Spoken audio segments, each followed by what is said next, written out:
सुन, तू ओवरवेट नहीं है, तू स्किनी भी नहीं है, पर फिर भी तू फिट नहीं लगता।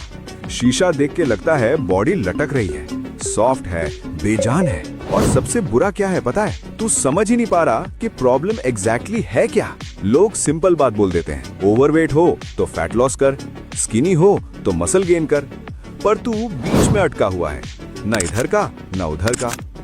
इस स्टेज को कहते हैं स्किनी फैट, और यहीं पे सबसे ज्यादा लोग फंस जाते हैं। तू मेहनत करता है, जिम जाता है, पसीना बहाता है, पर तेरी बॉडी रिएक्ट ही नहीं करती। जैसे कह रही हो मुझे फर्क नहीं पड़ता। स्किनी फैट का मतलब ये नहीं कि तू मोटा दिखता है, स्किनी फैट का मतलब ये है कि तू फिट भी नहीं दिखता। Muscle definition almost zero, body soft, posture loose. Fat ज्यादा हो या ना हो, ओवरऑल बॉडी वीक लगती है। ये सिर्फ लड़कों का मसला नहीं, लड़कियों के साथ भी होता है।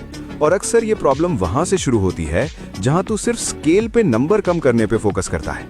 सच ये है, स्केल झूठ बोलता है। असल गेम ये है कि तेरी बॉडी में मसल कितनी है और फैट कितनी है। जब मसल कम होती है और फैट थोड़ी सी भी ज्यादा हो तो बॉडी बेकार लगती है, और जब मसल ज्यादा होती है तो सेम फैट पे भी बॉडी सॉलिड दिखती है। तू स्किनी फैट इसलिए है क्योंकि तेरी मसल कम है, बस। अब यहाँ 3 चीजें हैं जो अक्सर लोग गलत करते हैं और उन्हीं की वजह से यहीं अटके रहते हैं। पहली गलती, मसल को सीरियस ही नहीं लिया जाता। स्किनी फैट का सबसे बड़ा रीजन ये है कि बॉडी में मसल है ही नहीं। या तो तू वेट ट्रेनिंग करता ही नहीं, या करता है तो सिर्फ नाम का। तू स्ट्रांग बनने के बजाय सिर्फ फील के पीछे भागता है। कंपाउंड लिफ्ट से डरते हो, हैवी वेट से डरते हो, सिर्फ लाइट वेट और ज्यादा रेप्स। पंप आ जाता है, लगता है वर्कआउट हो गया, पर मसल ग्रो नहीं करती, और बिना मसल स्किनी फैट कभी नहीं जाता। दूसरी गलती, हद से ज्यादा डाइटिंग। हाँ, फैट लॉस के लिए कैलोरी डेफिसिट चाहिए, पर जब तू एक्सट्रीम पे चला जाता है तो प्रॉब्लम शुरू होती है। 1000 कैलोरीज नीचे, कभी खाना स्किप, कभी प्रोटीन ऑलमोस्ट जीरो। जब कैलोरीज बहुत लो होती हैं और प्रोटीन कम होती है तो बॉडी मसल तोड़ना शुरू कर देती है। मेटाबॉलिज्म स्लो होता है, फैट वहीं रहता है, मसल और कम हो जाती है। रिजल्ट ये होता है कि स्किनी फैट और ज्यादा दिखने लगता है। तीसरी गलती, ओवर कार्डियो। तू समझता है जितना ज्यादा कार्डियो उतना ज्यादा फैट लॉस, पर जब कार्डियो लिमिट क्रॉस करता है तो मसल ग्रोथ सफर करती है। कार्डियो खुद बुरा नहीं है, पर जब वेट से ज्यादा हो जाए तो बॉडी वीक और फ्लैट लगने लगती है, और स्किनी फैट वहीं का वहीं। अगर तू इस स्टेज से बाहर निकलना चाहता है तो अप्रोच बदलनी पड़ेगी।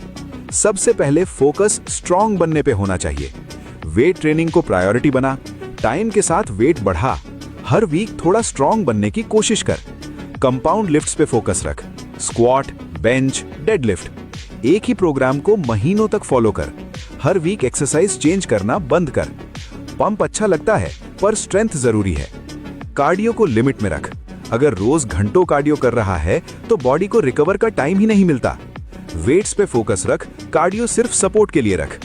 कैलोरीज को भी समझ के सेट कर। अगर तू बहुत कम खा रहा है और स्ट्रेंथ गिर रही है तो धीरे धीरे कैलोरीज बढ़ा, हर वीक थोड़ा ऐड कर जब तक मेंटेनेंस पे ना आ जाए। इस स्टेज पे मसल बनने लगती है और फैट धीरे धीरे कम होता है।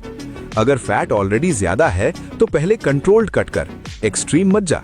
अगर फैट एवरेज है और जिम एक्सपीरियंस कम है तो मेंटेनेंस पे रहे और सिर्फ स्ट्रांग बनने पे फोकस कर, और प्रोटीन कभी लो मत होने दे। मसल बचानी है तो प्रोटीन जरूरी है।